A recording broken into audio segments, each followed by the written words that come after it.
Assalamualaikum warahmatullahi wabarakatuh. Perkenalkan, nama saya Nadira Tasya Melati, kelas 4 BPA, jurusan Administrasi Bisnis, program studi usaha perjalanan wisata. Saya adalah salah satu mahasiswi Politeknik Negeri Sriwijaya. Nah, baiklah teman-teman, di sini saya akan menjelaskan peraturan karantina di Amerika Serikat. Yang pertama itu saya akan menjelaskan karantina tumbuhan. Nah, persyaratan karantina tumbuhan, pemasukan benih tumbuhan ke dalam wilayah negara ini atau dalam negara Amerika Serikat. Yang pertama itu dilengkapi sertifikat kesehatan tumbuhan dari NPPO Amerika Serikat. Yang kedua itu melalui tempat-tempat pemasukan yang telah ditetapkan. Yang ketiga, dilaporkan dan diserahkan kepada petugas karantina tumbuhan setibanya di tempat pemasukan untuk keperluan tindakan karantina tumbuhan. Nah, di sini ada kewajiban tambahan. Yang pertama itu disertai surat izin pemasukan atau SIP dari Menteri Pertanian. Yang kedua, itu ada benih berasal dari produsen yang telah diregistrasi oleh otoritas yang berwenang di Amerika Serikat. Yang ketiga, itu ada benih berasal dari tempat produksi atau place of production atau situs produksi production site yang bebas dari organisme pengganggu tumbuhan karantina. Nah, selanjutnya saya akan menjelaskan karantina hewan. Nah, peraturan CDC ini mengatur impor hewan dan produk hewan yang dapat menyebabkan penyakit pada manusia. Nah, hewan peliharaan yang dibawa keluar dari Amerika Serikat tunduk pada peraturan yang sama seperti yang masuk untuk pertama kalinya setelah kembali. Nah, CDC ini tidak mensyaratkan sertifikat kesehatan umum untuk hewan peliharaan untuk masuk ke Amerika Serikat. Namun, sertifikat kesehatan mungkin diperlukan untuk masuk ke beberapa negara bagian. Atau mungkin diperlukan oleh maskapai penerbangan untuk hewan peliharaan. Nah, Anda harus menanyakan kepada pejabat di negara bagian tujuan Anda dan dengan maskapai penerbangan Anda sebelum tanggal perjalanan Anda. Di sini saya akan menjelaskan hewan anjing. Nah, di sini semua anjing itu harus tampak sehat untuk memasuki negara Amerika Serikat dan tergantung dari negara mana anjing itu berasal. Mereka mungkin memerlukan sertifikat vaksinasi rabies yang valid, pernyataan tertulis atau lisan, dan semua dokumen itu harus dalam bahasa Inggris atau memiliki terjemahan bahasa Inggris. Nah, aturan untuk membawa anjing Anda ke Amerika Serikat itu tercakup dalam peraturan Amerika Serikat. Lihat sertifikat vaksin rabies yang diperlukan jika datang dari negara berikut di bawah ini. Nah, aturan ini berlaku untuk semua anjing, termasuk anak anjing, hewan pemandu, dan anjing pendukung emosional. Aturan ini juga berlaku apakah Anda 1. Hanya mengunjungi Amerika Serikat dengan anjing Anda. 2.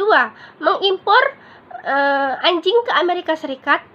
3. Berpergian keluar Amerika Serikat dan kembali dengan anjing Anda setelah kunjungan sementara, seperti liburan atau liburan untuk berbelanja atau mengunjungi teman dan kerabat. Nah, jika Anda mengikuti aturan CDC ini, anjing Anda mungkin tidak diizinkan masuk ke negara Amerika Serikat. Perintah ini berlaku untuk warga negara Amerika Serikat serta wisatawan asing. Maskapai harus menginformasikan hasil tes negatif untuk semua penumpang sebelum naik.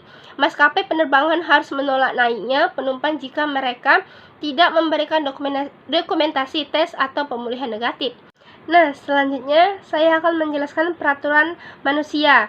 Pada tanggal 31 Januari, itu Presiden Trump itu resmi memberlakukan pembatasan kedatangan di Amerika, baik imigran maupun imigran.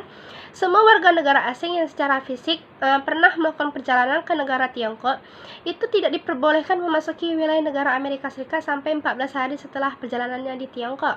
Nah, kebijakan ini tidak termasuk Hong Kong dan Macau. Penumpang yang diizinkan masuk harus melakukan isolasi sendiri setidaknya selama 7 hari pada saat kedatangan dan mengikuti tes COVID-19 3-5 hari setelah kedatangan. Nah, pada 2 April, CDC ini mengeluarkan panduan baru untuk pelancong yang divaksinasi. Orang yang divaksinasi penuh dapat melakukan perjalanan di Amerika Serikat dan tidak memerlukan pengujian COVID-19 atau karantina mandiri. Pasca perjalanan selama mereka terus melakukan tindakan pencegahan COVID-19. Saat berpergian, mengenakan masker, menghindari keramaian, menjaga jarak secara sosial, dan mencuci tangan. Catatan ini, beberapa negara bagian atau teritori mungkin memiliki persyaratan tambahan untuk masuk. Orang yang divaksinasi lengkap dapat melakukan perjalanan internasional tanpa mendapatkan tes COVID-19 sebelum melakukan perjalanan, kecuali diwajibkan oleh tujuan internasional. Nah, selanjutnya saya akan menjelaskan wabah yang ada di Amerika Serikat.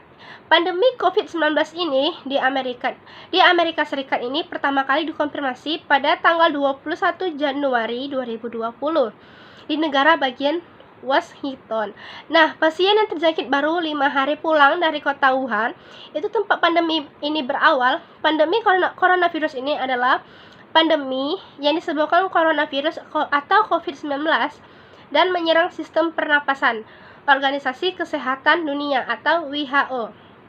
Kemudian mengumumkan pandemi coronavirus sebagai pandemi dunia pada tanggal 11 Maret 2020.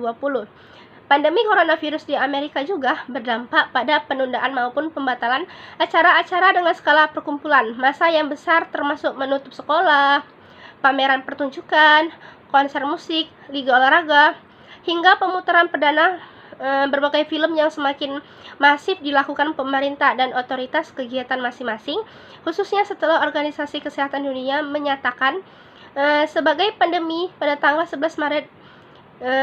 CDC juga memperingati pemerintah untuk mengantisipasi lonjakan permintaan terhadap fasilitas kesehatan yang mungkin akan semakin membebani sistem penyediaan kesehatan negara. Nah, mungkin itu saja yang dapat saya sampaikan. Materi ini saya untuk memenuhi persyaratan mata kuliah keimigrasian dan kepabeanan. Baiklah, mohon maaf jika ada kata-kata yang salah. Kepada Allah saya mohon ampun. Saya akhiri. Wassalamualaikum warahmatullahi wabarakatuh. Salam pesona Indonesia, wonderful Indonesia.